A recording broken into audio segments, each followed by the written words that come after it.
Shalom, berikut ini merupakan video penjelasan saya mengenai teknologi dan neuroscience dalam pelayanan sebagai pemenuhan tugas ujian akhir semester mata kuliah teknologi pelayanan. Namun sebelum itu, perkenalkan nama saya Anggreni Kristianjelina Masoso dengan NIM 2301004 dari Prodi Teologi semester 3. Baik, langsung saja kita masuk dalam pembahasan yaitu mengenai teknologi dan neuroscience dalam pelayanan. Di era modern yang ditandai oleh perkembangan teknologi dan kemajuan ilmu pengetahuan, pelayanan gereja tidak lagi hanya bergantung pada pendekatan tradisional. Gereja kini mengadopsi teknologi untuk menjangkau audiens yang lebih luas, meningkatkan efisiensi pelayanan, dan menciptakan pengalaman spiritual yang lebih mendalam. Sementara itu, neuroscience menawarkan perspektif ilmiah tentang bagaimana pengalaman spiritual mempengaruhi otak manusia, membantu gereja memahami mekanisme biologis dan psikologis yang mendasari aktivitas keagamaan seperti doa, meditasi, dan musik ibadah. Pendekatan ini tidak hanya memperkuat landasan pelayanan gereja, tetapi juga menjadikannya lebih relevan dan adaptif terhadap kebutuhan masyarakat modern. Yang pertama yaitu peran teknologi dalam pelayanan gereja. Kemajuan teknologi seperti media sosial, live streaming, dan aplikasi Alkitab memungkinkan gereja untuk menyampaikan pesan Injil dengan cara yang lebih inklusif dan personal. Melalui media ini, gereja dapat menciptakan komunitas virtual yang menjembatani kesenjangan geografis dan demografis, sekaligus memanfaatkan big data untuk mengevaluasi efektivitas pelayanan. Teknologi juga menawarkan pendekatan baru dalam membangun interaksi yang bermakna antara jemaat dan pemimpin gereja, sehingga menjadikan pelayanan lebih dinamis dan interaktif.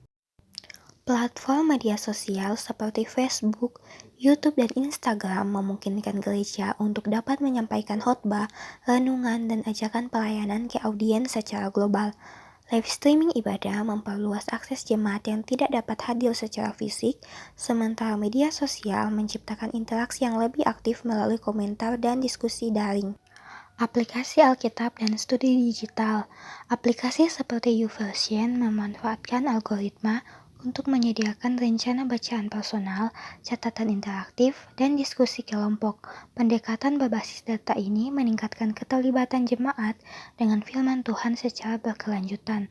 Contohnya, gereja menggunakan platform seperti Zoom, YouTube, ataupun fitur live di Facebook dan Instagram untuk ibadah daring selama pandemi, bahkan terus berkelanjutan sampai sekarang ini, yang membantu mempertahankan komunitas spiritual sekaligus memanfaatkan teknologi untuk menjangkau lebih banyak orang. Yang kedua, neuroscience dan respons otak terhadap pengalaman spiritual. Di sisi lain, neuroscience memberikan kontribusi signifikan dalam memahami aspek-aspek non-material dari pengalaman spiritual. Penelitian menunjukkan bahwa aktivitas spiritual seperti doa dan meditasi dapat mengubah struktur dan fungsi otak. Doa misalnya diketahui meningkatkan aktivitas di korteks prefrontal yang berkaitan dengan perhatian dan pengendalian diri, serta menurunkan aktivitas amigdala yang mengatur respons stres dan ketakutan. Meditasi spiritual telah terbukti meningkatkan ketenangan dan kesadaran diri, menciptakan kondisi mental yang kondusif untuk refleksi dan pertumbuhan rohani. Doa dan meditasi. Penelitian menunjukkan bahwa doa dan meditasi spiritual meningkatkan aktivitas di korteks prefrontal, yaitu yang terkait dengan perhatian dan pengendalian diri, serta mengurangi aktivitas amigdala yang berfungsi dalam respons stres dan ketakutan. Aktivitas ini meningkatkan rasa damai, kesadaran diri, dan koneksi dengan Tuhan, yang semuanya berkontribusi pada kesejahteraan spiritual dan emosional. B. Musik ibadah. Musik ibadah merangsang pelepasan dopamin, neurotransmitter yang terkait dengan rasa euforia dan penghargaan. Musik juga mengaktifkan korteks pendengaran dan area limbik, menciptakan resonansi emosional yang mendalam. Penelitian menunjukkan bahwa musik kolektif, seperti nyanyian bersama, meningkatkan oksitosin, yaitu hormon yang memperkuat rasa keterikatan sosial dan komunitas. 3. Hubungan emosi dengan keterlibatan jemaat. Hubungan antara emosi dan keterlibatan jemaat juga menjadi fokus penting dalam pelayanan gereja. Neuroscience menunjukkan bahwa emosi memainkan peran kunci dalam memperkuat ingatan dan motivasi. Pengalaman emosional yang mendalam seperti rasa sukacita atau haru yang dihasilkan oleh musik atau khotbah dapat memperkuat komitmen spiritual jemaat. Aktivasi sistem limbik yang mengatur respons emosional tidak hanya memfasilitasi koneksi dengan Tuhan, tetapi juga memperkuat hubungan antar jemaat dalam konteks komunitas keagamaan. Ibadah yang menyentuh emosi, seperti melalui khotbah inspiratif atau musik yang kuat, mengaktifkan sistem limbik, yaitu bagian otak yang mengelola respons emosional. Aktivasi ini memperkuat pesan Injil dan meningkatkan komitmen spiritual. Pengalaman emosional kolektif dalam komunitas ibadah memperkuat hubungan antar jemaat, menciptakan rasa solidaritas yang mendukung partisipasi aktif dalam pelayanan.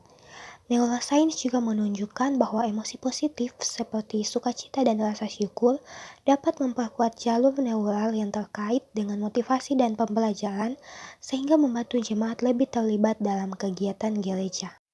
Kesimpulan, teknologi memungkinkan gereja untuk menjangkau lebih banyak orang dan menciptakan komunitas spiritual yang inklusif, sementara neuroscience memberikan wawasan ilmiah tentang respons otak terhadap pengalaman spiritual.